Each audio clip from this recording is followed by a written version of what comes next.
to squeeze all the FE out of it, right? I love your dress. And I goes, what? This whole thing? That's a good way of I good saw. FA. You know where I saw that? Where? I Love Lucy. I was thinking about how I Love Lucy is gonna go down as a good sitcom too. Well, I mean,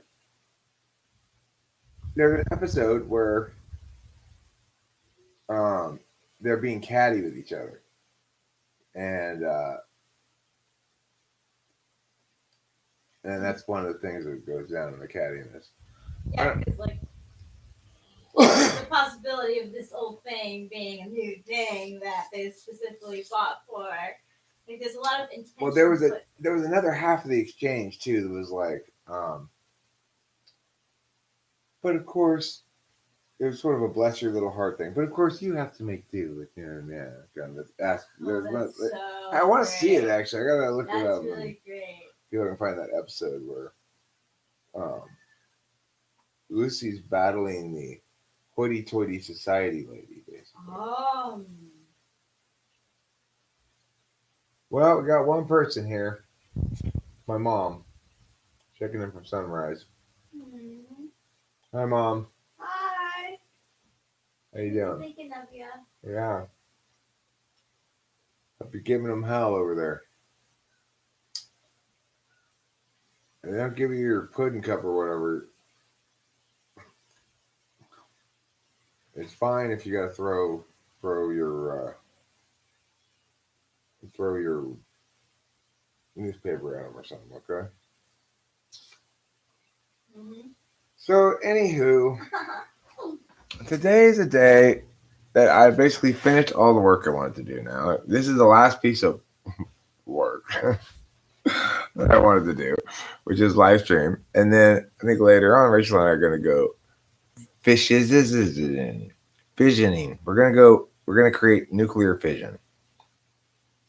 No, we're going fishing, not fission. Or something else. I mean, I think we're going to go to the beach, throw the line a few times. That sounds fun. Yeah, sure. If you feel down, I'm totally down.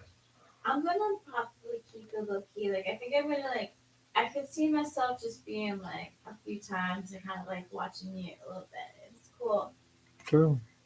Whatever you want to do, baby, too.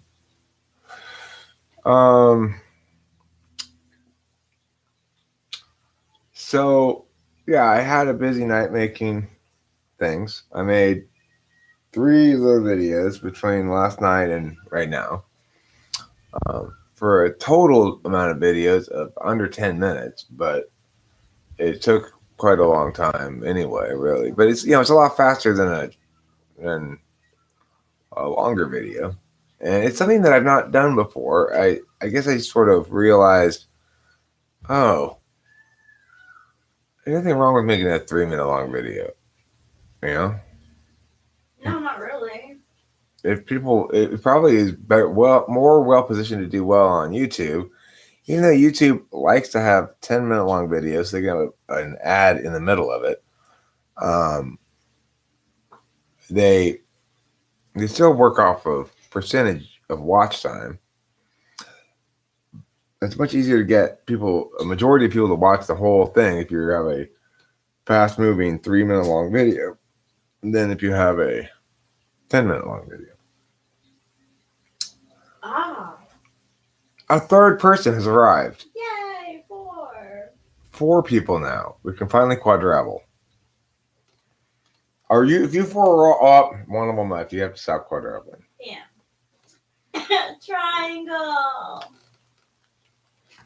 Where has flowed, and I have some marvelous dreams. Remember me when something is meow. Meow, meow, meow, meow, meow, meow, meow, meow. Hey, Aaron. Yes, I do, Aaron. What?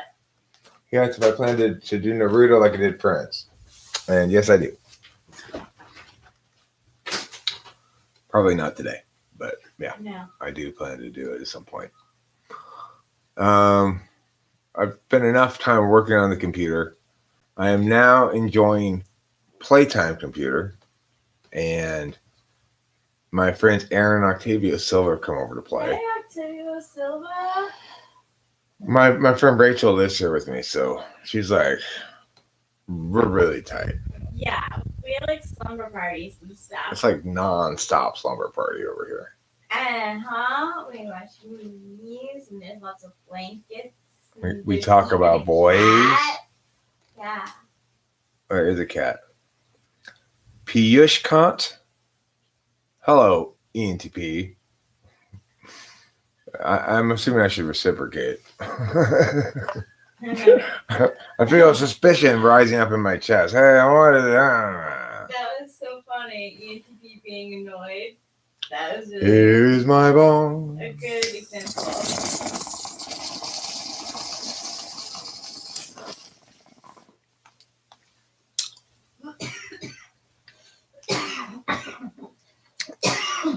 Where? Now you're selling it? What am I selling? Good tidings and high spirits? Where'd the mirror go? Marijuana is legal here. Yes, it is. Where'd your hair go? Mirror. Well, thank you for looking at my hair. It is legal here, yes. I went to the herbarium yesterday and I got an ounce of this stuff. Giggity Piao for $220. Now, the last ounce we got from this company was $120 out the door, which is a really good deal. But it was kind of headachy weed. The one we got before that was also $120 out the door. It wasn't especially stony, but it was a sativa hybrid, and it wasn't headachy though. It was good smoking weed. I had no problem smoking that stuff. I would have keep getting that at 120. I should have kept getting that one. But anyway. Well, it's fun to try the new stuff, though, like different ones. Oh, well, I know, but I'm saying instead of getting the headachy one, because I got the headachy one twice, and I should have tried to get the Berry Kush one, but I think they were out of it anyway. They basically run out of those $120 rates pretty quick. So, ounces. So I got a $220 ounce here. It's actually $215. That's out the door. And it's Zuki's, and it's 27% THC. So which is 10% more than the one we had before. It was 120. So, Yeah. Of course, Rachel and I smoke a lot of weed. We are not shy about our weed consumption. So it's very useful to buy an ounce. You buy an eighth, smoke the whole thing on the way home from the store practically. We gotta go back to the weed store. No, the ounce is amazing. Oh, yeah, the ounces are great. Ounces last us a while. Yeah. We do, we have, like, I don't know, I feel like we use it wisely. Yeah. In your area, weed is mostly spiked with rat poison? Where do you live? Do you live among the rats in the sewers of some building? With a diligent custodial staff leaving rat poison out? Oh, India. Oh, well, it sounds like someone needs Eric to go over there and scold everybody into smoking more weed. Fortunately, I'm very good at scolding people. Piyush Kant. Piyush Kant. Piyush Kant.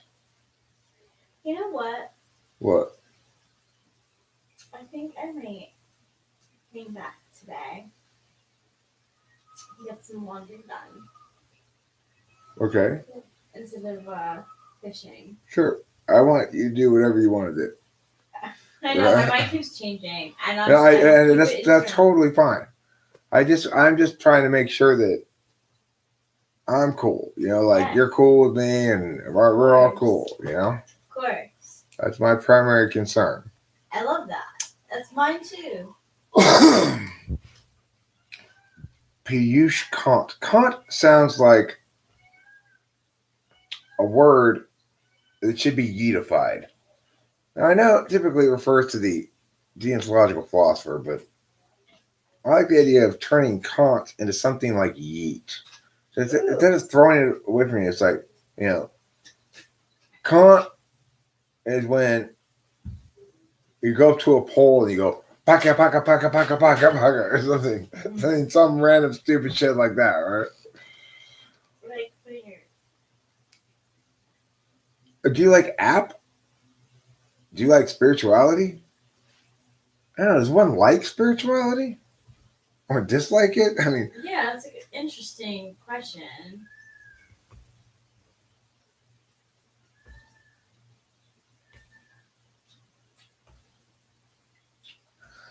well, sure. I'm happy to answer that question, David White. I consider it not. I consider it hubris to predict the future. So I don't do that. I understand the tarot is simply revealing to you what you already know. Except you maybe need to have it reframed a little bit. Mm-hmm. So I don't make any predictions. I don't claim to access any secret knowledge or some magical whatever, and I never use the tarot to try to predict the future. That just seems, I don't know why exactly. It just seems like dirty business to me. So it's fun. It's supposed to be fun. They label it as entertainment because it is. Right. Well, I mean, look, I understand though that some people have, when you're dealing in the realms of magical thinking, which include both, spiritualist things like tarot and conventional religions like Christianity and Judaism and whatever. Well,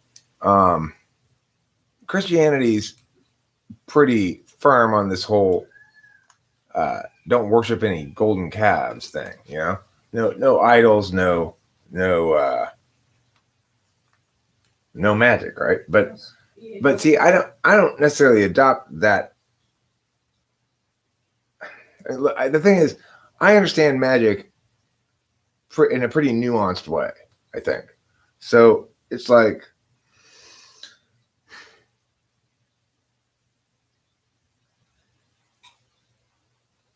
everything's got to be consistent with the Slavs. The Slavs, if you want to go into the Christianity thing, you might call the Holy Ghost. Okay. So, I mean, I remember one time I tried to make a magic talisman, and it turned into Ben the Calamity Bear. What do you mean by that? Well, I found this little thing up here, not here in this house. It was back at Laverne, but there was this weird little shelf thing that went all around the wall. It's called, I think it's called crown molding, but it's a pointless little thing. It's like this, right? But it's not holding anything. It just goes around the wall. Okay. Anyway, I found this little beautiful little bear figure. Like, it was a toy, but it was a very well made little toy. I'm not sure what it was made out of, maybe some very thick rubber or plastic or something, but it was it was in perfect condition, and it was really nice looking. And it's like, I don't know, this big or whatever. So I'm like, ooh, I'm going to make you into a magical talisman. And the reason I ended up renaming him from whatever I had originally named him to Ben the Calamity Bear is because almost immediately I broke the screen of my laptop, and then like 3 or 4 other terrible things happened, including I said, okay, well, I'm going to point this bear away from me to make sure that this bear is bad. This bear is bad juju. I don't know what's going on. I pointed away from it. I pointed it up the driveway a little bit this way into where, the neighbor's front yard / the front of their backyard was, What happened? The very next morning, the kitten that we had, one of the kittens, went right there into that part of their yard and got killed by their dog. Calamities, right? And at that point, I took Ben the Calamity Bear and I took it to the trash can out front and I put it in the trash can and pointed it again across the street. I was like, okay, I am done with this thing. I am playing with fire here. I do not know. I can't, I'm not so superstitious, right? I would assume those things are incidental. Like, there's no way this bear has caused this succession of disasters, except I just, right from the beginning, I had this sort of sense of like, this is not good juju. I had that happen to me. It's so true. They say do not, if you find something, even if it's useful to you in that moment, then you shouldn't take it because someone is looking for it. And there's like bad juju attached to, because like what if the person comes back and there's things. But see, here's the thing. This thing, where it was, like, had obviously somehow ended up in the crown molding. Probably, almost certainly, was not even from the people who lived there then, Colin and Kimberly. It was almost certainly from before them.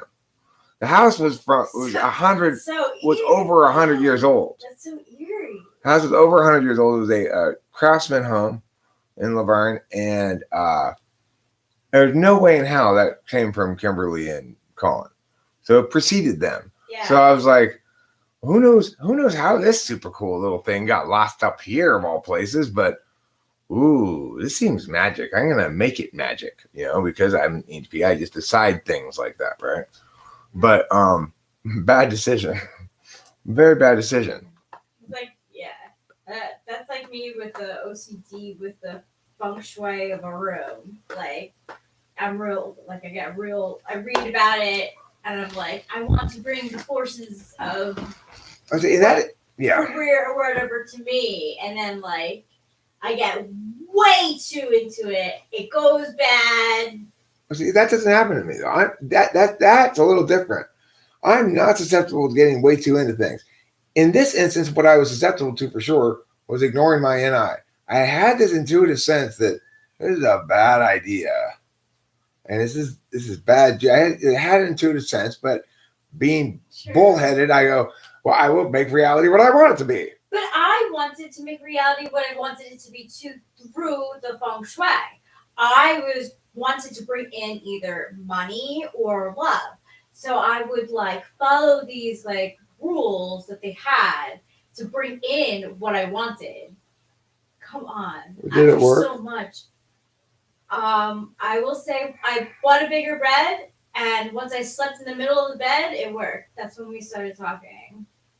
But I would like set it up. But you can't. There's so many rules to it. That's me trying to TE like my life. Yeah. I don't feel judged at all, David White. My take on it is, to the extent that you're going to involve magical thinking in your life, then you have to play by the rules of magical thinking when dealing with matters of magic. Yeah. Naturally, it's going to only be relevant within its own frame and according to its own metrics, so you've got to respect that. Mr. Schema YT, tell your wife to say Zroidia? No, thank you. I don't know what that means, and I don't want to do that. Thanks, babe. My son is half Lebanese. He says he hangs out from time to time with the alligator god Sobek, and he says that the watches follow me. I think he messes with me. Yeah. He's either messing with you or way deep in some sort of intuitive cesspool. Yeah.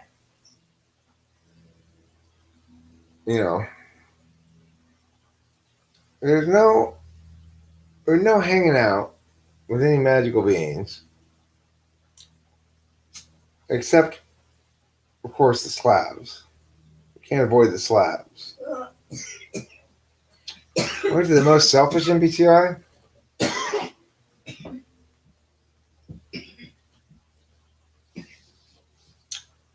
Well, it depends on how you look at it. ISFP may be the most protective of their actual freedom. I think ISFPs are probably the most protective of their actual freedom. And in that regard, you could say they're the most selfish. They're the least FE. I mean, obviously, in some sense, they're less FE than FE polar because they find other people's interests and their own to be fundamentally in conflict.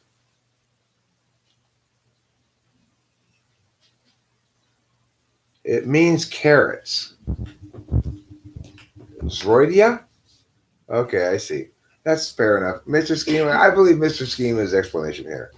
He's making a video of people saying it means carrots. Okay. Okay.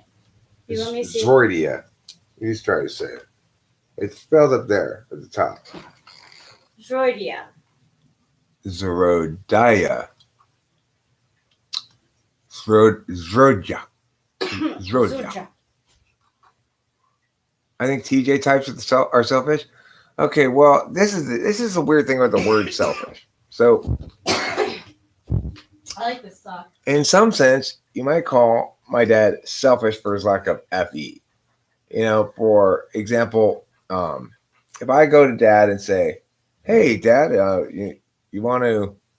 I'm gonna make some burgers. You want me to make you some? Son, I'm having salmon tonight. Okay." Now, is that selfish of him? No, he's just SI tool. He likes to know in advance, and he likes to meow. Sure, Mr. Schema YT. Mr. Schema YT, huh?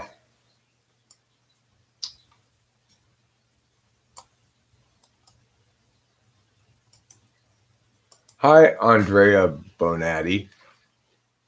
Baron Wolfpack Milky Way is here. Baron Wolfpack Milky Way? That's an interesting name.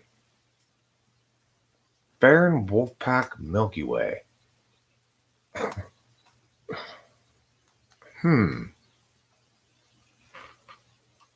Odd.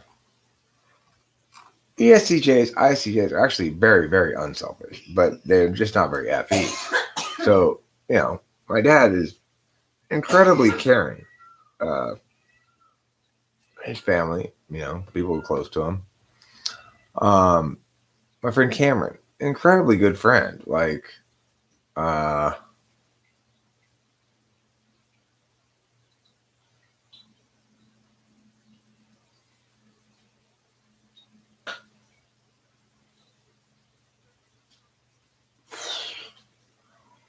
Mark Dan, that's so sad. I don't want to hear that shit. Depressing me. I don't know.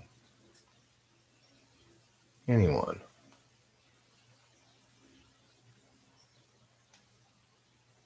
Well, don't do that, Piyush Kant. Yeah, I think every type is selfish in different ways too, Octavio. I really do.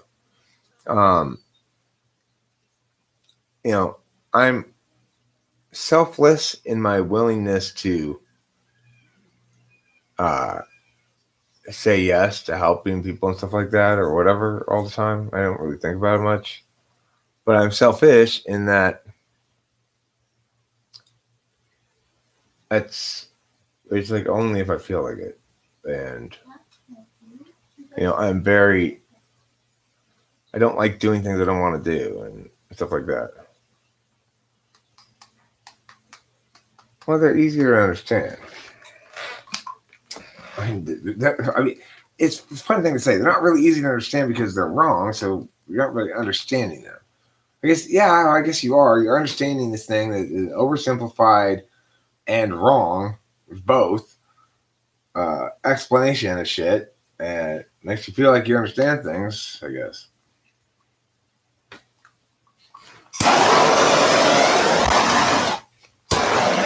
Get out of here, you.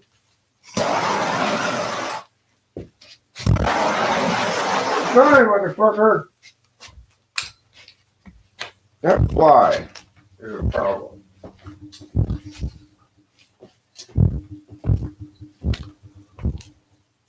Hola, Io. Hola, Alan.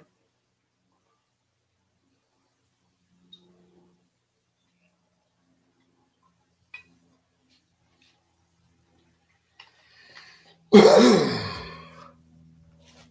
don't know. In some ways, I'm selfish. In some ways, I'm selfless. I'm certainly self-absorbed. I don't feel especially egotistical.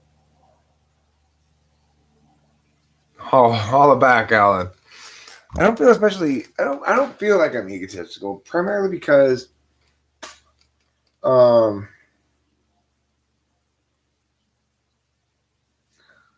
I've failed for so many years and continue to really fail, and all the time, and so I don't really have anything to be egotistical about, I guess.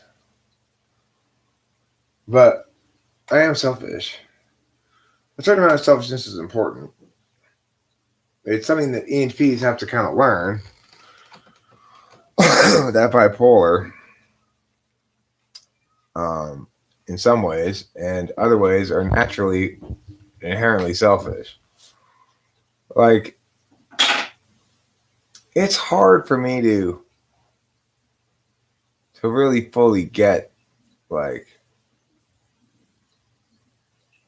let's fi, you know, I do it, you know. Rachel and I have those times where we're fiing, but I'm not quite sure like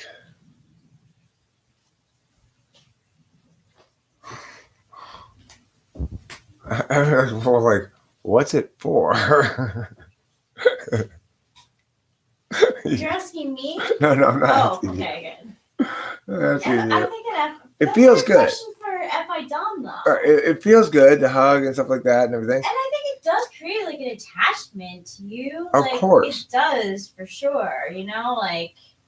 But it also has this component of overloading. Like we're going, you know, I get so FI'd out that I can't sit still. I can't be still. I'm just like, I squeal. It's hard to bear or hard to carry. I mean, not bear, but carry. Yeah, I took down all my kid videos. Okay, any videos that I had with kids in them, debaters in them, I just took them down because I don't want to get in trouble with YouTube. They were all completely legitimate, of course. I'm a debate coach; those are my debaters. You know, I'm filming my students in competition and as part of my school and stuff. It's fine. Nothing wrong with what I'm doing. It's all legit. But I took it all down anyway because I just don't want to even fuck with it.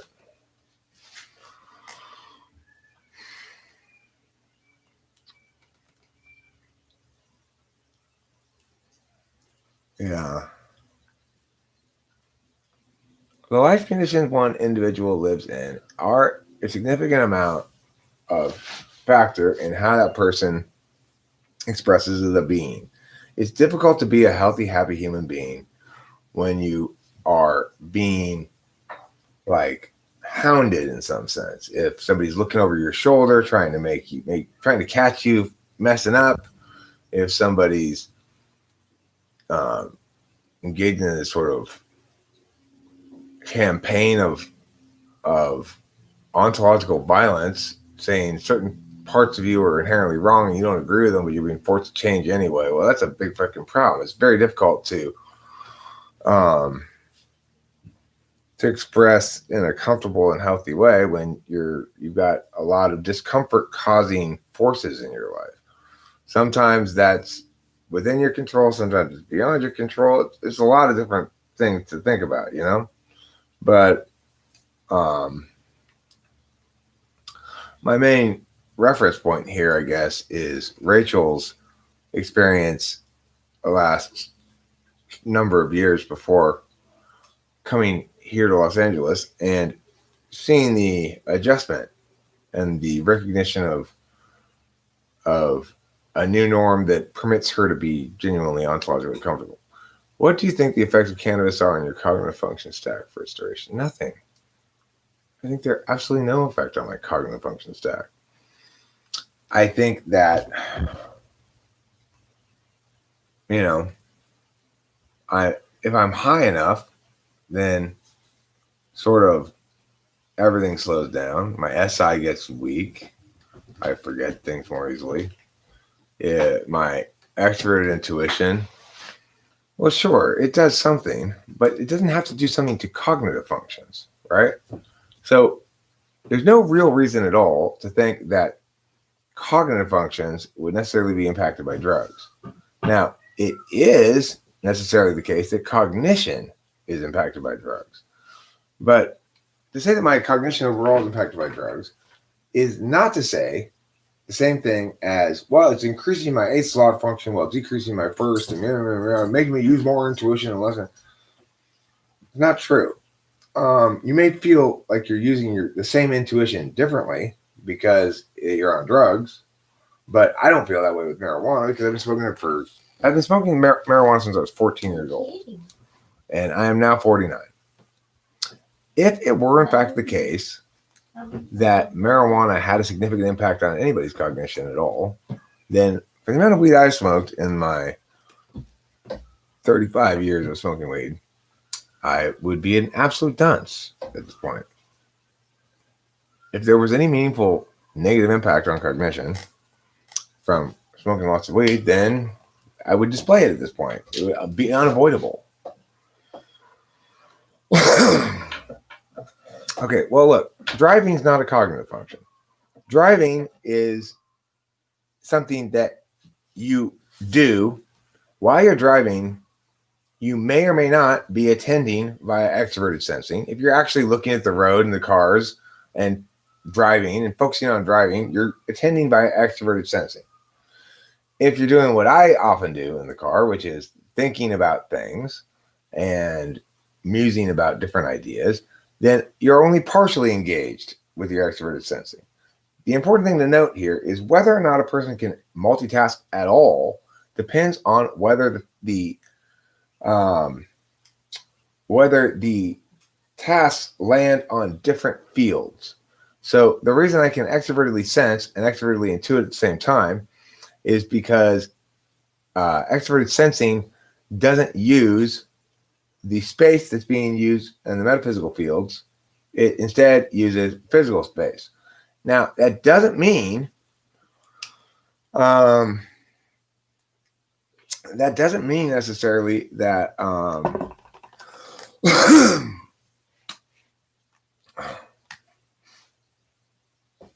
that doesn't mean necessarily that the one function can't overwhelm the other. So if I'm too caught up in my head, in my extroverted intuition, then I might very well miss a freeway exit, might not get off where I'm supposed to. That happens to me quite often because I get lost in thought. But because I'm an action type, I can handle and multitask both kinds of action concurrently without very much difficulty. They're always on different fields. 1 and 8 are always on different fields. Yeah, I did momentarily, but I recaptured the thread. It's because it's goddamn live chat. I see the words there, and I go, oh, my eyes go to them. I have to go like this. No.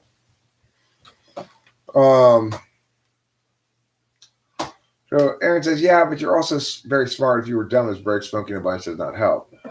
I mean, the thing is, it is true that I was, I guess, smart.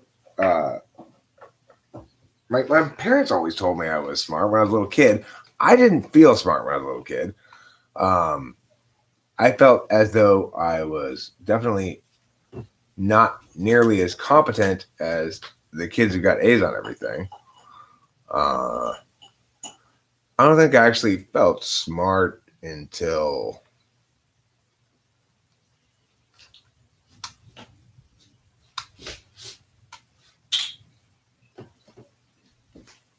I never really confidently believed I was smart until the last few years.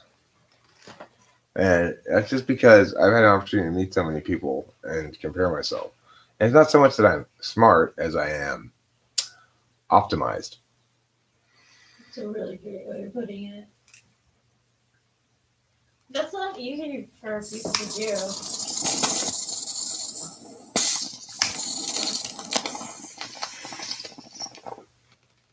EHPs are reliant on SI. We are not like INFJs. INFJs can be really good at things without a whole lot of practice and stuff, or at least with the visions of them, what they'd like it to be. EHPs have to do a lot of brute force work to get there because we have to make all of the mistakes and eliminate all the mistakes with SI. And then, since we're NE DOMs, we don't do the smart NI thing. We get rid of all of the mistakes, and that's how we find out what to do. It's a very cumbersome way of growing. However, if you can have sufficient safety net and nurturing environments and so forth, and a lot of slack from life for 35, 40 years, well, you might start to pull it together eventually and have something on your hands, because all of a sudden you're 50 years old and you've got a shit ton of skills. I mean, the thing is, people think me winning arguments is being smart. Debating is a skill that you develop over time, and you can't develop it on the internet without some sort of guidance, right? It's like you're not going to have any meaningful argumentation with people if you're just playing street ball with whomever you run into, you know? So I have that set of skills, and since I'm engaging mostly with people communicatively, that's a very powerful set of skills. I'm confident that I'm not going to be exactly caught off guard with anything or embarrassed at any point anyway. I've got almost all of the arguments accounted for. I can always be surprised by something, but when that happens, it's kind of delightful at this point because it's so rare that I hear new arguments.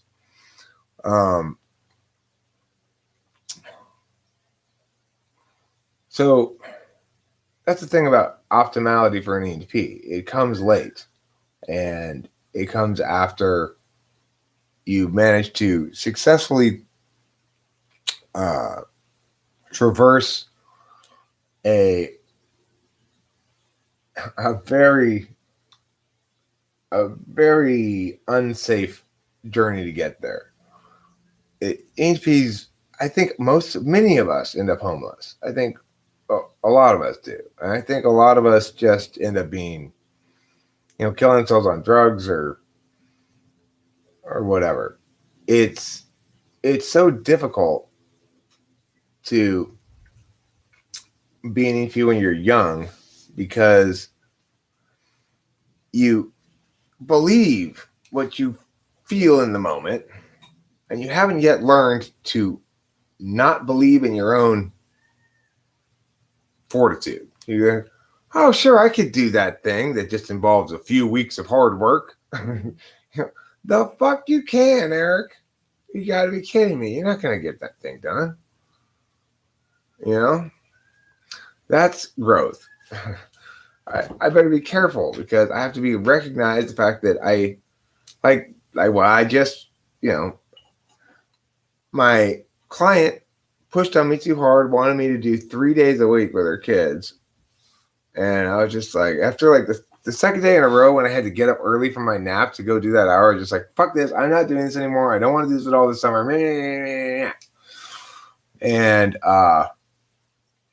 And then my client said, okay, well, can you just do 1 day a week for 2 hours, please? I was like, okay, cool. I could do that. And what that made me realize is, number one, I didn't want to do that.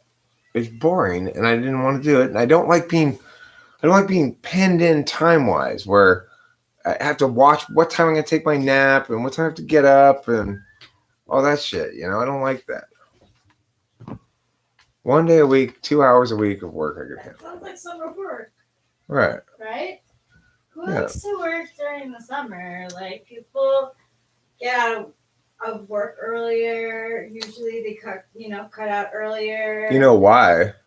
Why? They're going home to have summer fruits. It wouldn't be summer without them. People to see, wishing and see. Summer fruits. Would. Yes, David White, they do trust me to teach their kids because I'm entirely trustworthy with their kids. I've never lost one. I've never been accused of anything weird. I'm a very upstanding citizen. And, I mean, it's like I go into my classes and I teach them things right off the bat, saying things like, we're going to talk about, your negative rights, bodily integrity rights, and explain to them why, if you have a teacher at school who comes up to you and puts his hand on your shoulder or something, you should not do that. They are violating your bodily integrity rights. You should tell them, don't touch me. I've written plenty of books. The thing is, what these people are having me teach their kids yesterday was grammar, actually. I wrote a grammar book called The Orderly World of Grammar. The PDF is available for free if you'd like it. And it's a great grammar book. It's probably the most useful book I've ever written. Cool. It was the first one I've ever written, too, I think. I know the second book I've written. Maybe that could be an activity I do over the summer. What's that? Grammar? If you want to. I could teach on YouTube some grammar classes. I don't know why I wouldn't. But regardless, people might watch that. I mean, Some people might. you said you offered one time to teach me grammar, so Well, that would be a good way to do it. My first book I wrote was called The Megalomaniacs. It was a novella. That word. It was a novella. That's true, Piyush Kant. Anyway, this novella, what it was about, it's about this scientist who is testing a drug illegally. In other words, he's got a drug that he's trying to test, but it kills most of the people he tested on. So he can't officially test it. So he just goes randomly into the community and starts shooting into people, right? Well, almost everybody who gets shot into with this drug dies, but some small fraction of them instead get superpowers.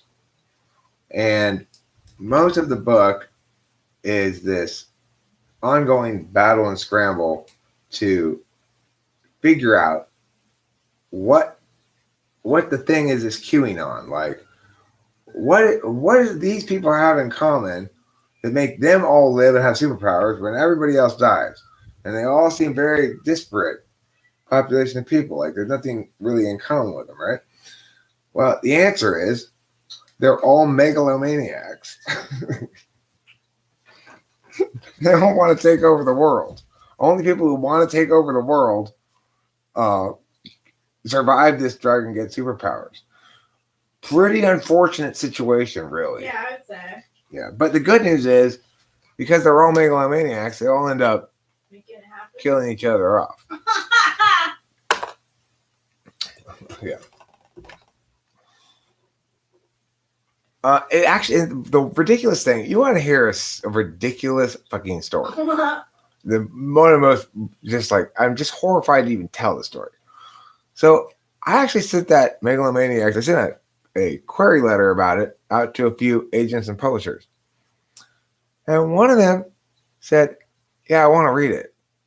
I want to send it to me. And I never sent it to them because I was like, nah, it's not really good enough.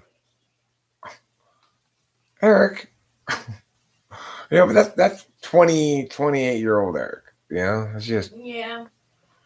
What are you going to do? I decided it wasn't good enough if I didn't send it to him. Your face! What's that face? Actually, what I decided, it wasn't long enough. I decided. It's really what I decided. It wasn't long enough. It was only a novella. It was only 100 and some odd pages. And I didn't make expressly clear that it was a novella in the query letter. I tried to hide that fact. I didn't say it wasn't either, But That's why I didn't send it, because so I thought it wasn't funny. long enough. No. Isn't that weird? Yeah. It's such third slot FE. Yeah, because that happened. Like I've had moments like that with Jen, where like it actually goes farther than she probably actually intended, and then like she could. Yeah, the truth is, Andrea Bonaday, I thought it wasn't long enough. It wasn't that I didn't think it was good enough. It was that I didn't think it was long enough. I thought that was not good enough. That it not being 300 pages meant that, oh, nobody's going to want this because it's too short. It's not a proper book. But, why am I trying to do their job for them? How much big picture editing goes into your writing? Like, do you have a structure in mind, or is it free flow writing and local editing is structure comes first versus structure just happens? I usually, with Gospel of the Pantheon, I had a lot of storyline made, and in my head, I was sort of telling. It was the stories I was telling. How I am doing this now, right? Well, back then I would be talking into a little hand recorder, telling the stories of Gospel of the Pantheon into it, just sort of freestyling them, and then keeping the ones I liked, and so when I actually sat down to start writing it, I had a lot of pieces in place. The other pieces sort of wrote themselves. I mean, I don't know. It was set up so that with the pieces I had, the other pieces kind of all fell into place. Fell into place quite nicely, I think. I don't know. I've had people. I like Gospel of Pantheon. Well, I mean, yeah, but you're not reading. I mean, we don't. I could read it. We haven't read it, but we listened to it. We listened to like a chapter or two. Oh, yeah. Right. Yeah, but I know I did too after. The thing is this. This is how I know it's not that great, because like, we're still listening to Wheel of Time. I'm excited to listen to the next chapter, whatever it is. It's not always moving super fast, but it's keep my interest the whole time, and I'm interested in seeing what happens next. I'm enjoying listening to it, right? So this Gospel of Pantheon seems to lose people somewhere around chapter 3 or 4. I don't know. If they get through that chunk into the deeper part of the book, they might recapture their interest. I don't know. Some people have said very positive things about it. A lot of people haven't finished it, though, which suggests there's some stuff wrong with it. Maybe I should have Rachel look it over and try to edit it or something. I don't know. Gospel of Pantheon? Yeah, maybe you can look it over and see. You can tell me like where it's I'm good with where it falls short. I'm good like that. I'm good like with highlighters and chunks. Yeah, and also just thinking about it, like, well, is this chapter maybe like things like, this chapter needs to go.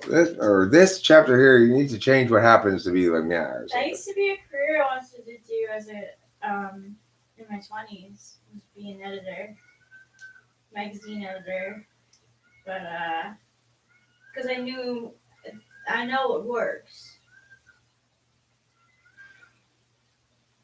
Are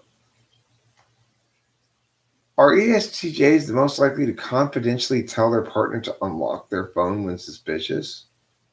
I don't understand that question. Why do you ask? Whose phone's being unlocked and who's being suspicious in this equation? And what are they suspicious of?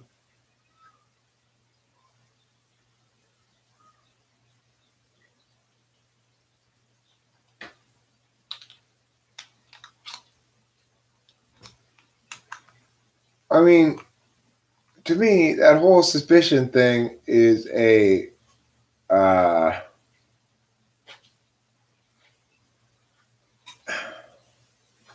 is either a correlate with early relationship realities or a sign of an unhealthy relationship. Like, I occasionally ask Rachel, like, hey, did anybody text you or anything like that? Something like that, right? But I am not looking at her shit. I'm not suspecting her of anything. It would shock me if if she if I had to meow the meow, you know. Mm. It's true. Yeah, it could be the case, Bannerman. That could be useful. I mean, the thing is, the other thing though is that I always end up thinking, but I've always done this. I always think, yeah, but I could do it better now. I could do a better book now. I'm I've learned. I'm better now, which causes me to never want to use the stuff I complete. Really, I'm always thinking, well, now that I've completed that, I can really do something good. But then it just the next thing it just continues that way. It's like the carrot in front of the horse. It keeps moving like a horse. He never gets to the carrot. Okay. Yeah. Have I written books on psychology? Well, I mean, I've got the Exciting Tables book. It's really a bunch of sort of one-off charts and tables.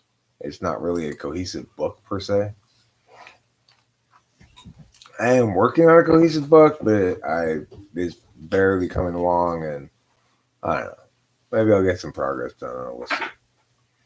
What am I looking for? Oh yeah, Exciting Tables. E to the X to the C to the I. Exciting Tables.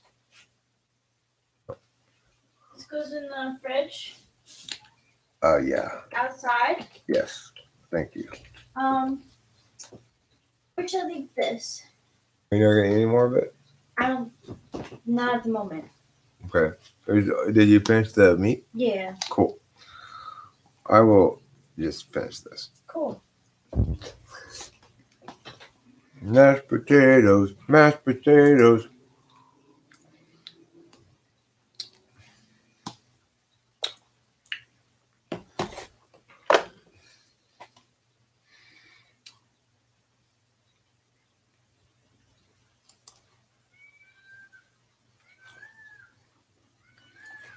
Mashed potatoes and smashed tomatoes are my favorite kinds of fruit. Come on.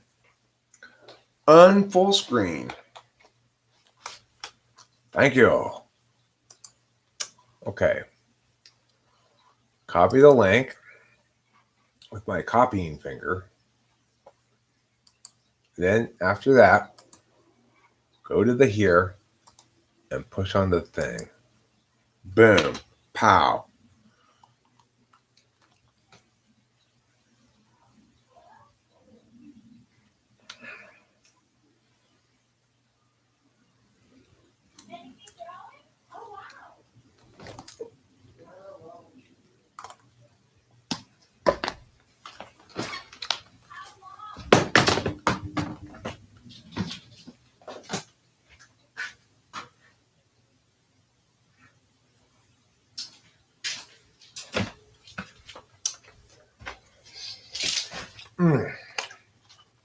Hi, Cloud.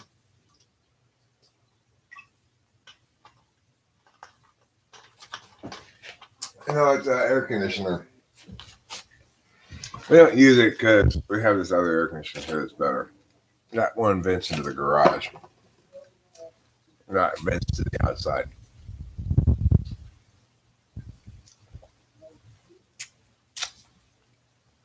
Yeah. So, I made 3 videos last night, and I'm pretty happy with my productivity. I made 16 types being annoyed by somebody, 16 types giving advice to a teenager, and then the types of all the main characters of Friends.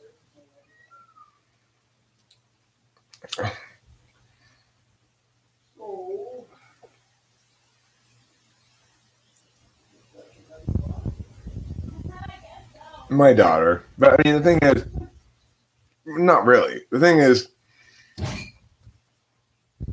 my ex-wife and I split up when Delilah was 17,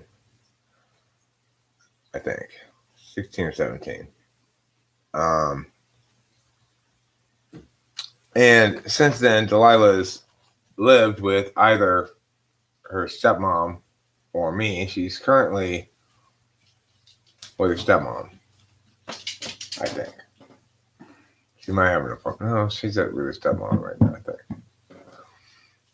Anyway, she probably spends most of the time at her boyfriend's house anyway. My ex-wife's personality type was ESFJ. So, did Delilah really leave the nest yet? No, not really, but sort of.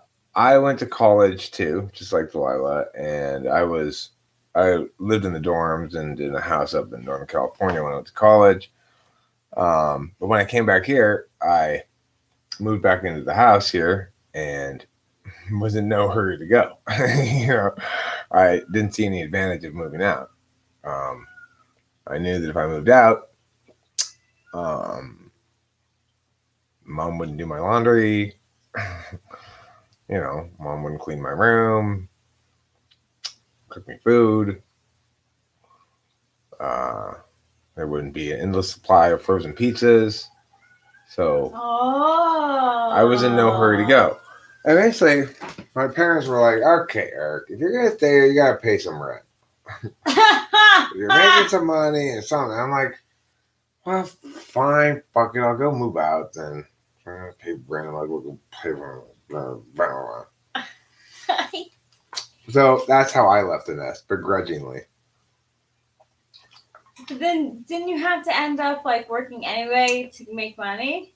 Well, yeah, I mean, that's the thing is, I was working as making decent money for a 25-year-old, working as a substitute teacher for the county. Oh, that is. But working a lot, and that is a lot. I had no expenses because I didn't have to buy food. My parents paid for the food. I didn't have to buy electricity or cable TV or living. Yeah, I just living here after college. Yeah.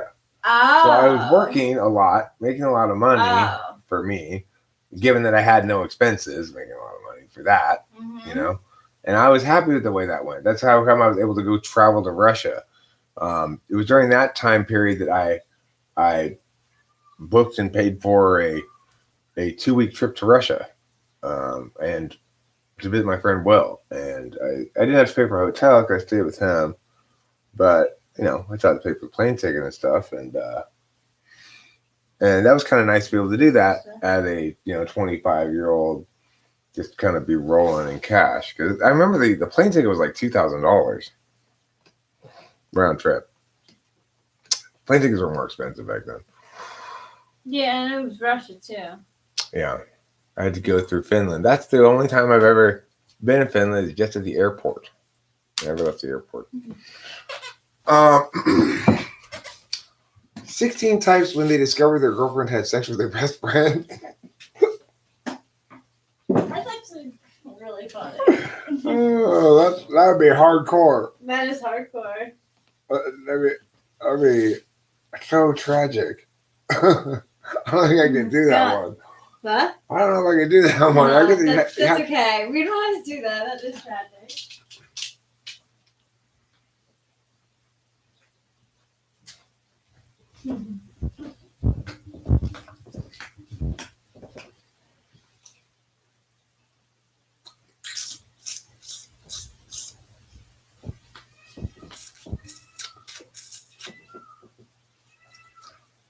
It would be interesting. I think a good video would be 16 types when they get back to the parking lot and their car's been stolen. Has anybody here ever had their car stolen?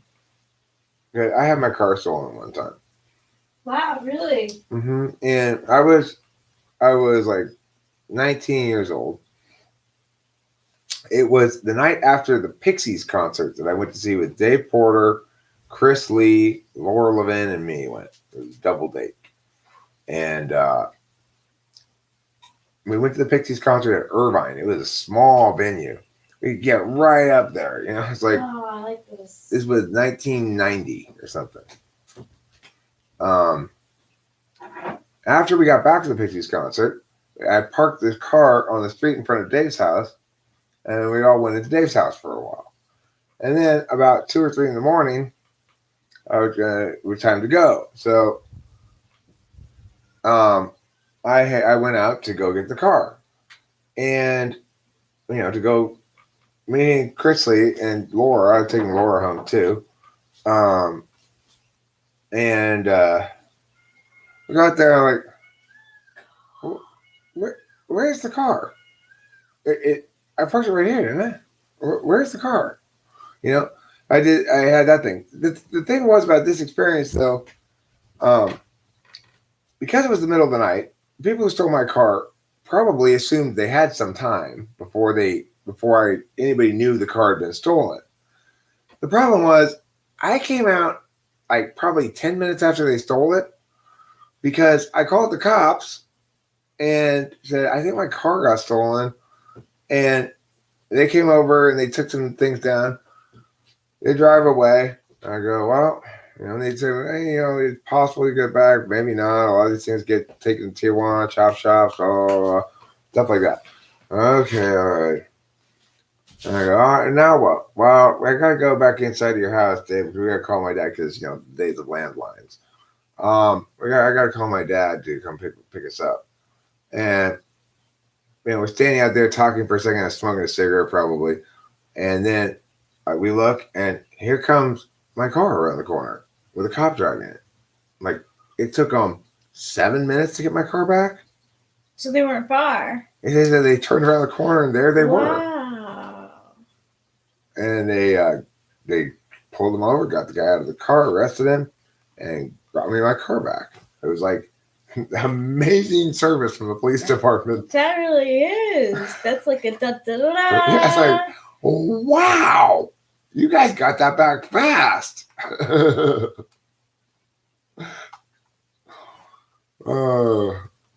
So,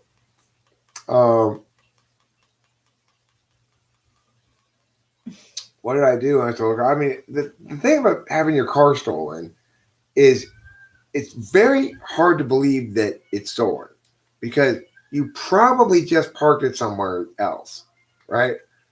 You almost certainly just parked it over there instead. 99% of the time when you go to where you think your car is and it's not there, it's not been stolen. You just went to the wrong place. Yeah, right. That's what you're thinking. So when it actually has been stolen, it takes you a while to settle on the reality that yes, it's been stolen. It definitely was here. There's no place else it could have been here. This is just right in front of Dave's house. It's not like a big parking lot or something. I know it's not anywhere else on the street, and we parked right here, so it must be stolen. Wow. Yeah. And the thing is, I didn't lock the car, and also, I was driving my dad's car for some reason, and also, my dad had a spare key for the car in the glove compartment. Wow. Which I didn't know he had in there.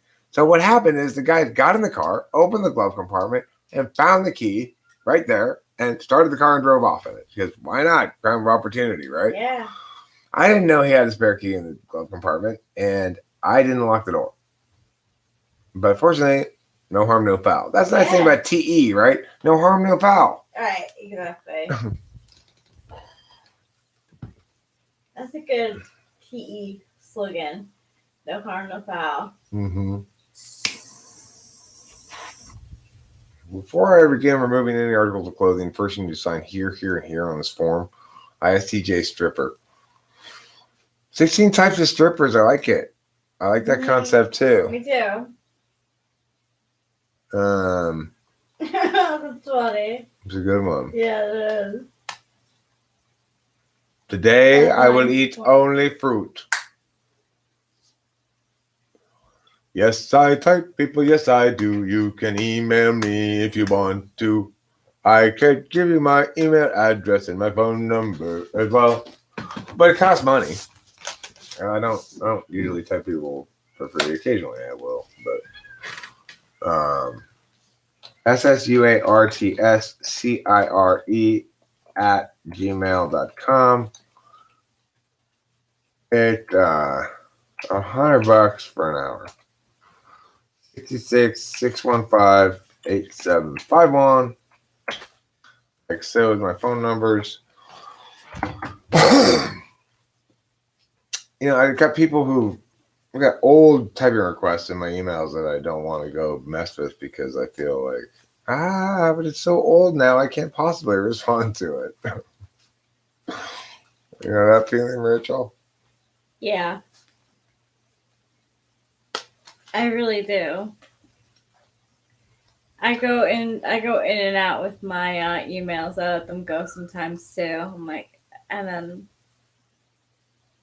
Yeah, Cloud. I mean, anybody can hire me. If you want to hire me, go for it. that happens with me quitting jobs. It'll go be through Oh, you wrote to me on Facebook, Raphael. It is. I'm not actually avoiding everybody. I'm just not trying to see. When I go to Facebook, I go there for something specific and go, don't look at anything else, don't look at anything else, don't look at any messages, don't do anything like that. Don't worry, cut up with that shit right now because you're busy. Or you just that sounds boring. Or I have phobia. I have Facebook phobia. Texting is the best way to reach me. Nature's most thrilling talk, indeed. Thanks, Winston's mom. Thanks for reminding me of the title. It's $100 for a 60-minute assessment where I ask you questions, try to pry into your brain and figure out what your cognitive function stack is. You know. Do you think I carry this vibe? Do I think you carry that vibe?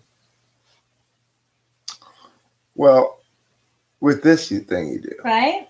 I guess I love this thing, by the way. Thank you. Thanks. I love the whole thing. I've been loving it. It's Thanks. great. How do you type? You like to explain that thing? You bought it for me. You can see an example session. There are plenty of typing sessions on the channel. I'll get you one if you want. Look at one, and you can see exactly how I do it. Here. You don't have to be public either. This is one thing that's a problem with publishing these typing sessions. Is a lot of people seem to think that they have to be published. Most of them, or about half of them, are not published. It's just people who want it published or agree to have it published that it's published. A lot of people say, I don't want this published. And so you never hear of them or see them, you know? All right, typing session.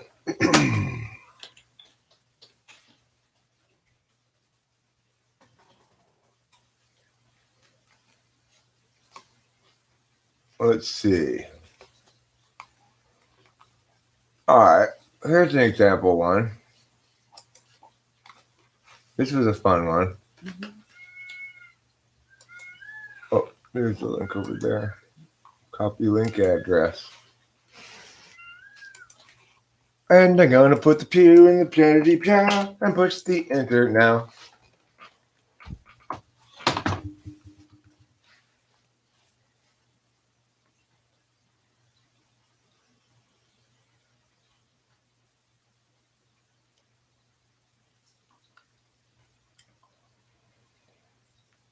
How much money do I make?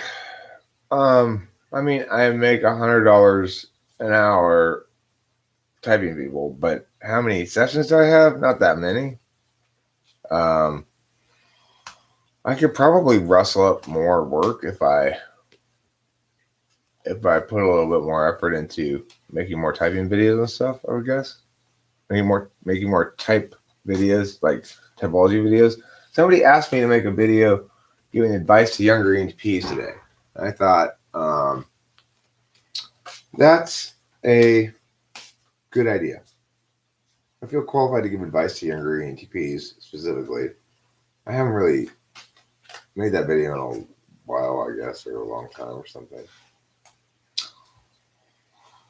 So that's a good idea. Yeah.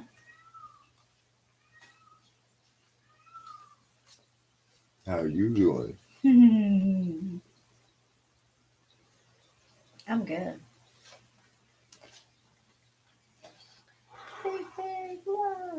No, no, Cloud didn't cop a feel, but he did feel a cop. Mm. Yes, you can pay. That's the only way you can pay. My email address is my PayPal address as well. If you want to email me, like a time slot, or my schedule is really quite open, except I am leaving on Sunday for a trip. Um,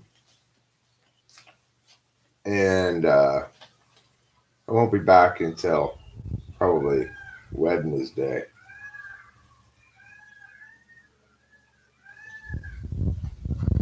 Cause Rachel and I are going to see Hambone.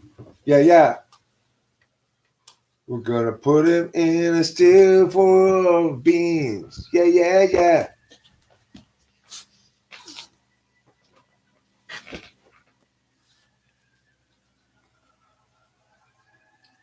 Hi. Piyush Kant. Piyush Kant.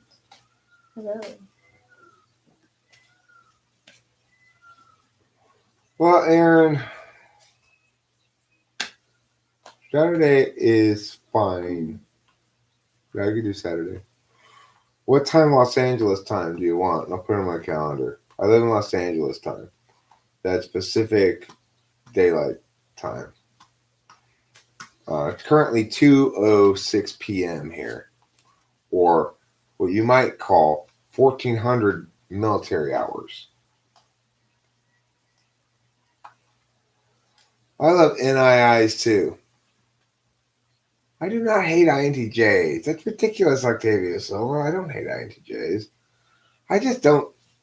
I don't engage with them as much, so I have a less clear understanding of who they are. Winston's mom's the only INTJ for sure that I know on the channel. Right. The thing is, I've had INTJs in my life before, like Grace, who was a debater of mine.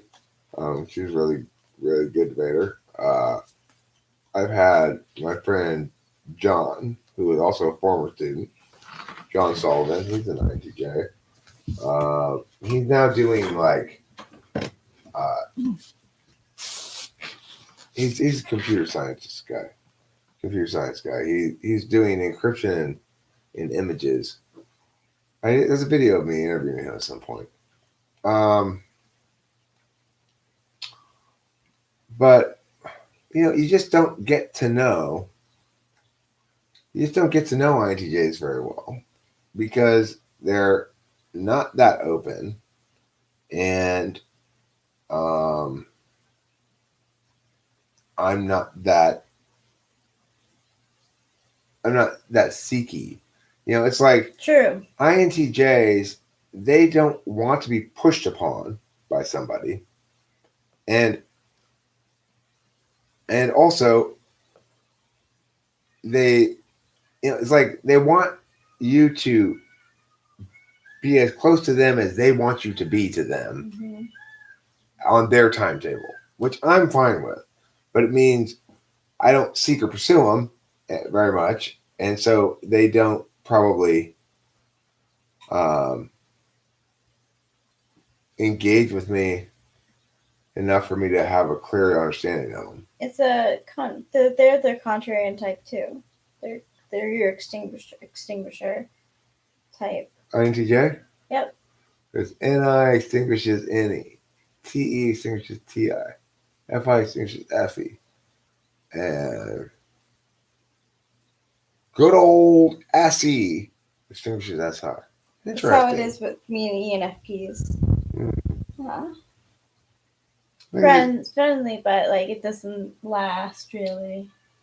Right. I feel like on some level I understand INTJs, but part of what I understand about them is that INTJs tend to reference things that have significance to them, that are important things. Yes, you're right. Tend to reference certain things. Yes. But not really be very clear about what they're talking about necessarily. And so they present this general vibe to me of smart person, but has serious stuff going on. They are. And I really shouldn't get in their way. And they've got serious, important stuff going on, and so I can't be that playful with them necessarily. And they probably don't want me going and bugging them and tapping them on the shoulder and stuff, and all that kind of stuff. That's the general vibe I get from them. So it's not that I dislike INTJs at all. I respect them, and as a consequence, I try not to impose on them at all. Their FI is a zillion times more significant to them than they will ever reveal openly or immediately to anybody.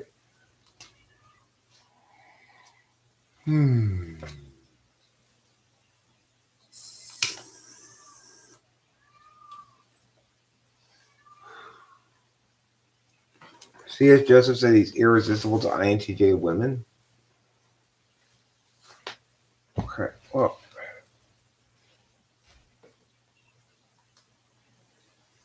All right, I'll check it. Yeah, this is how you get shit done, Raphael. You say, check it right now while we're here. Okay, I can do that.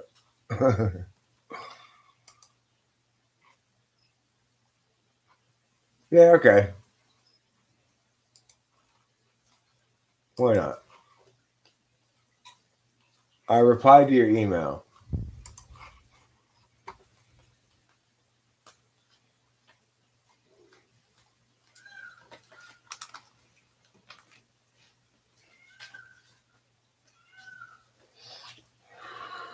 Might run a little closer to 45 minutes, but we'll see. If it's interesting, it'll run however long it runs. ISFJ look arrogant also because we are quiet at first, but once you get to know, I don't think ISFJs are arrogant. I think ISFJs are stubborn, and I think ISFJs are also sweet. They're sweet and stubborn. It's like if you get a sweet ISFJ who's really comfortable with who they are and a bunch of other healthy things, then, they're always going to be satisfied with staying home and puttering in the garden and watching TV and snacking. And that's great. And they're great conversationalists. It's like I spent my whole childhood talking to my mom every morning about whatever. She basically would listen to me make jokes, and sometimes she'd ask me questions or tell me stories about things or whatever. And we just chat in the morning. Every morning we chat. Why do INFJs have so much confidence in their SE? It's not confidence. It's a simplistic understanding of it. Just like with my SI. I'm confident in my SI in the sense that I know now when I'm hangry, I can solve that by eating something. I know if I'm slonkers, I need to sleep. I know if I'm irritated, I need to shower. Thanks, Jason Blood. Eric got it for me. And I was feeling Royal Tenenbaums vibes today. It's a good call. Thanks. I like that. I totally understand the reference. C.S. Joseph just delusionally needs to think INTJ women love him in order to keep his ENTP self-diagnosis. I mean, look, if you're a man who feels the need to have a bunch of women, you're already, if it's not naturally occurring, if it's some sort of narrative like that that's driving this whole thing, you're already in an unhealthy territory. Because there may be people in the world who are well served for casual sexual encounters, but by and large, especially if you're an internet personality, you can't slay some posts without breaking a few hearts, basically. And there's a callousness in that attitude of his that I don't like at all. I disapprove of. I'm disapproving right now.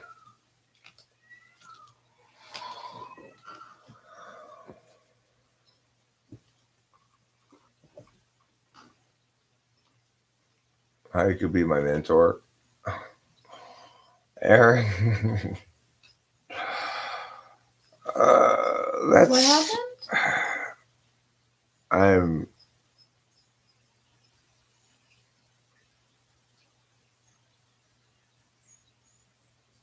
Selfies.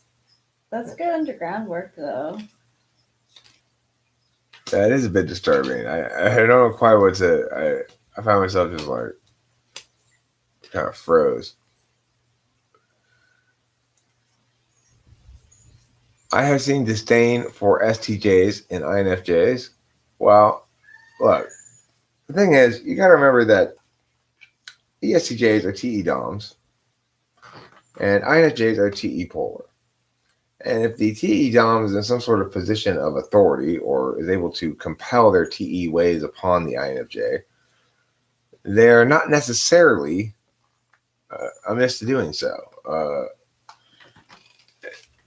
Rachel's mom, for whatever reasons, it doesn't really matter what the reasons are, but for whatever reasons, felt as though the best thing to do was to compel her solvency frame onto Rachel. That by using leverage and coercion and such, that she would force the proper solution from the experts onto the patient who didn't want it. Right? So that's a phenomenon that INFJs can experience from ESTJs and ISTJs as well, I suppose. But fundamentally, the important thing to remember is that INFJs cannot stand instrumentality with human beings. They don't like being used for something. They don't like having something be their job or their chore or something. They don't like to be a cog in anyone's machine. And ESTJs, especially, have trouble understanding the value of people without at least linking to their utility. So for a couple of slackish intuitives like me and Rachel, that can be a challenge. Depends on the quality of your ESTJ. My dad is a much more, I guess you'd say, nurturing ESTJ. Caring, I guess, or I don't know what you'd say about it, except he's more respectful. He's more fundamentally about results.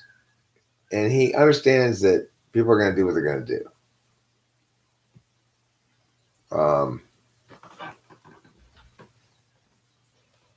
How would you go about figuring out a person type if they have a personality disorder? Well, a personality disorder is challenging because it kind of displays all the time. It's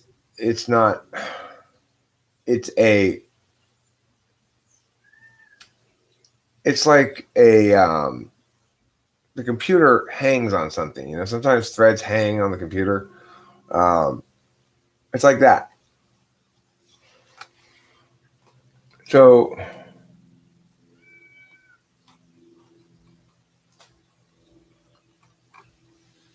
what I was talking about, I lost my train of thought. Oh yeah, that personality disorder.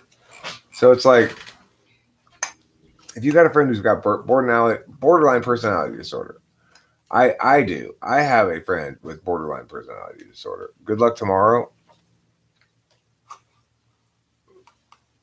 What day is tomorrow? Tomorrow's Friday. You go to your meeting, Jason Blood. You tell him I said hi, and tell him I said, hey, Yoshinabe, you've had enough ramen. You tell Yoshinabe that, okay? Tell Yoshinabe I think he's had plenty of ramen and he needs to cut back. Should start drinking more sake instead. Yeah, BPD people are very, very difficult to deal with. But I don't find them difficult to type. My INFP friend Liz, she's got BPD, but she's an INFP. Kimberly, ISFJ, she had BPD, but she's an ISFJ. Oh, you mean on Saturday then? Okay, Raphael. See, I thought for a second I had the day wrong, and it was actually Friday, and I was going to be like, oh, tomorrow's Saturday already? But instead, you had the day wrong. what a relief that was for me. What a relief. Your mom's borderline. Yeah. Does she say, I hate you, don't leave me? Or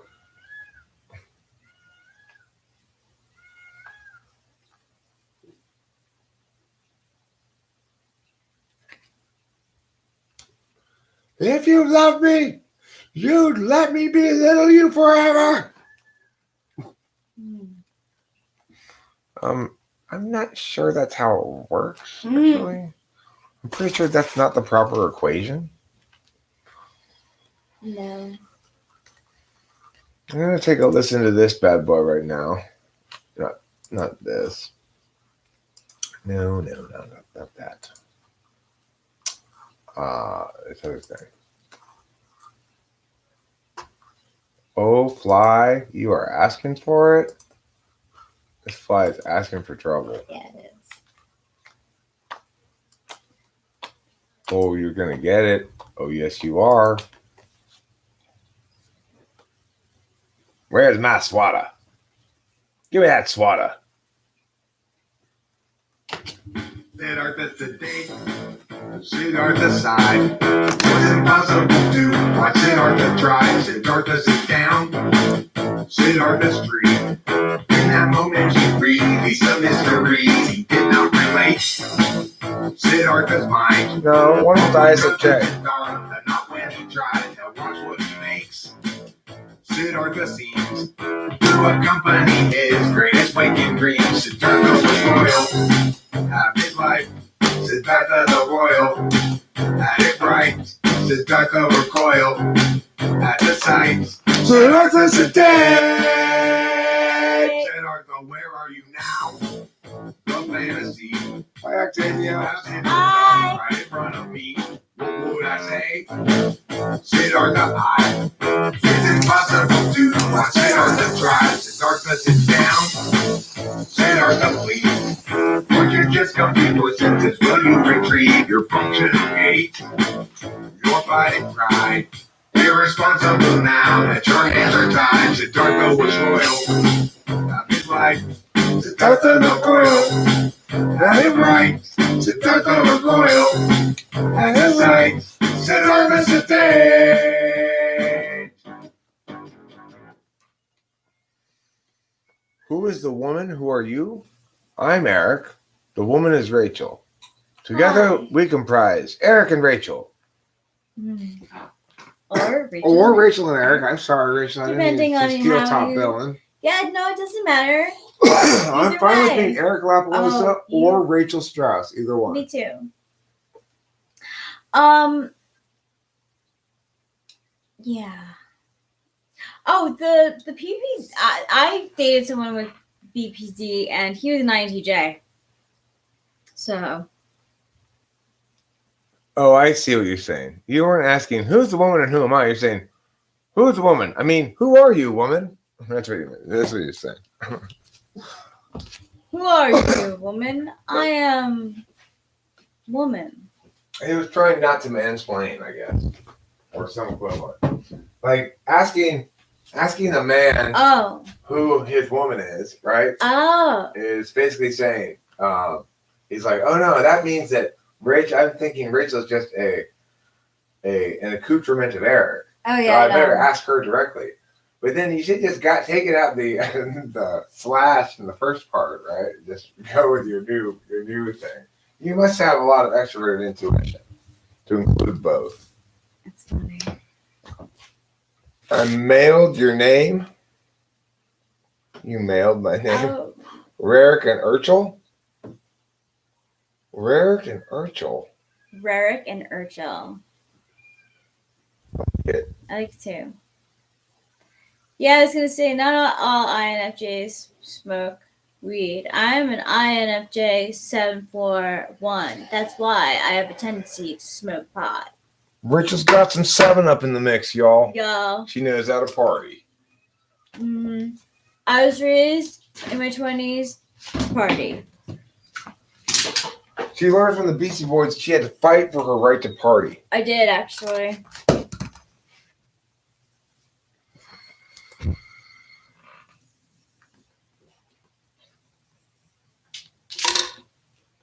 best typing session ever. As a type 4, 4 interests me. I'm a 4 in the middle, so kind of when I get snotty, I'll say it. I'm a 4 when the other two fail, right? Yeah. First, I try to play. I'm ignoring this. Yeah. Then if I can't ignore it, then okay, I'm gonna get mad at you. Then you're gonna not let me play. And then if that doesn't work, I'm gonna be like, you know what? I'm me, and I don't give a fuck what these people think. I'm just gonna go over here and just meow my meow. Yeah. Very passive aggressive. Very elite, like elite. Okay, Raphael, I got snotty you. running What time do you 4, want on 5, Saturday? 9. Did we set a time yet? What time do you want on Saturday? California time. Running Fox, do you spend a lot of time inside, like doing like in your own head stuff, like creative, reading, like creative stuff? Because I can't see much like doing. Bane of Morning, I gotta say, I'm very interested in the way you put that. I had not ever thought of it like that.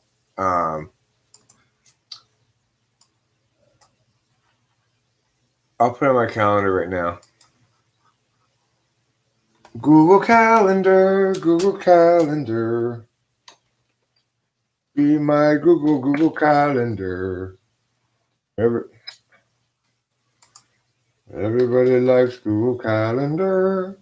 All of the time, forever. I need to have this thing on my things over here. Got it. Okay, Saturday. No, that's August. Those are months, Eric, not days.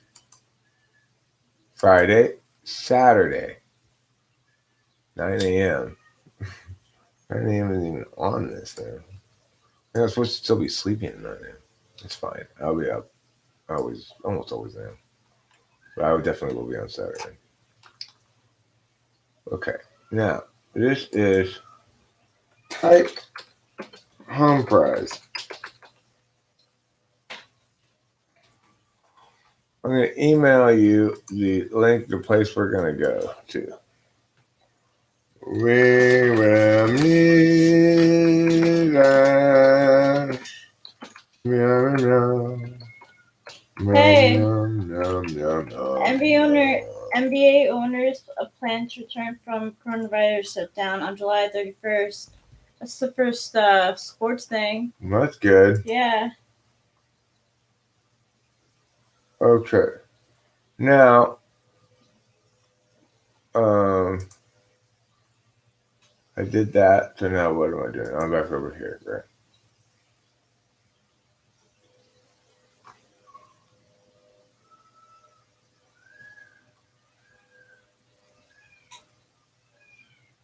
I suspected your tab was still open. It was still open. I have that tab right there. Yes.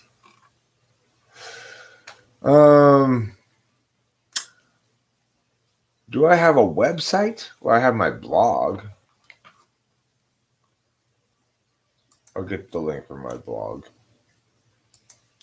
It's called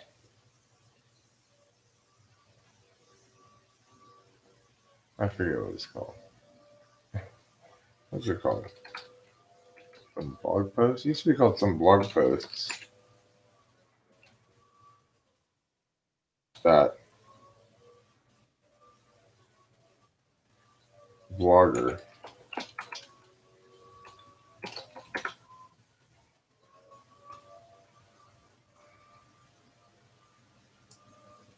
Blogger.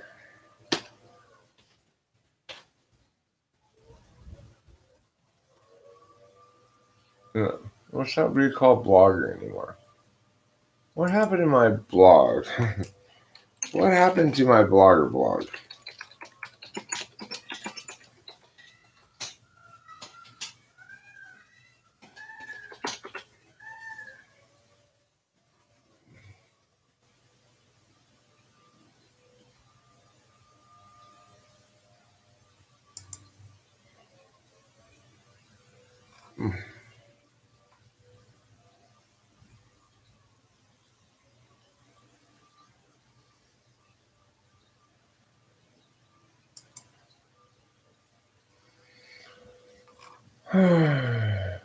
What's it called?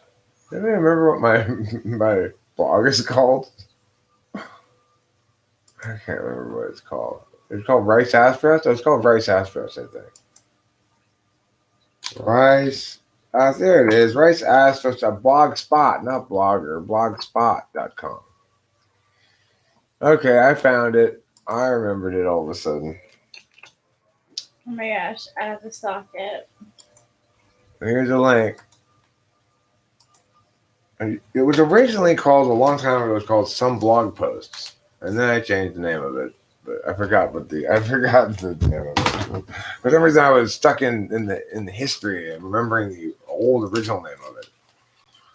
Sometimes SI does that to you, you know? Rice Aspress? Well, Rice Aspress is an anagram of my name. My first name is Eric, so it anagrams to Rice. And my last name is Strauss, so it anagrams to Asrust. I like that. That's like my name in Italian means hairy woman. Really? Yeah. La Pelosa? Yeah. Means hairy woman? The hairy woman, yeah. Oh. Uh-huh. So Astrus and the hairy woman. Mm-hmm.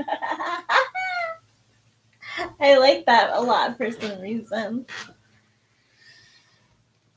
So, anyway, my blog, what's it all about? Well, I just put things there sometimes. I don't know.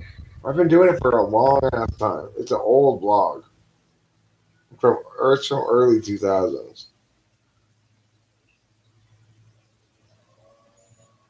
Pelosa means hairy. Oh, so the La Pelosa doesn't mean a hairy woman exactly. It means feminine hairiness. Mhm. It's accurate. I have a lot of hair. You got full. You got both body and sheen. Thank you, baby. Yeah. Oh, I feel like you have body and sheen. Thanks. Yeah. I love, like, oof. Right. Goo.